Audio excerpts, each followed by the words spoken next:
7 years ago, I was sent out to Long Island by a community paper to document a police killing. The victim's name was Kenny Lazo. He was beaten to death by 5 Suffolk County police officers. He was unarmed. I was devastated by this story, and the lingering question I had in my head was, what is the impact of police violence on our communities? So I began seeking out family members and listening to their stories.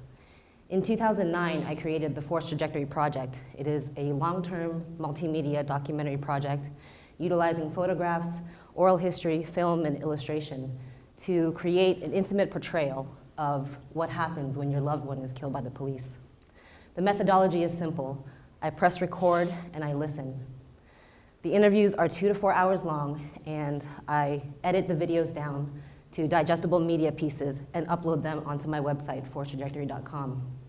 So this is a little of what I've learned. 3 to 4 people are killed by police per day in this country, which equates to 1,100 to 1,400 people per year, which is exponentially higher than any developed country on the planet. 51% of police brutality victims suffer from a mental illness. 95% of the cases I've covered, the victim was unarmed. Less than 1% of these cases result in an indictment, and less than 1% of that less than 1% result in a conviction. Families express experiencing alienation from their own communities and also grave fragmentation within their families. There is absolutely no infrastructure of support for the families. Families express that they did not receive proper protocol when communicating with when the police communicated with them about what happened to their family members, so most of the time they're left in the dark about what happened to their loved one.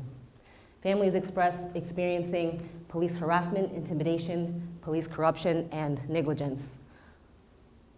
For example, Nicholas Hayward Sr., who's pictured here on the right, or the left, I'm sorry, his 13-year-old son was killed when he was 13, and he was arrested 6 times after the killing of his son for petty things like not having his dog on a leash.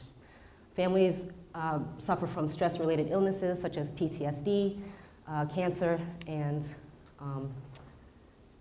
depression. The trauma is completely untreated.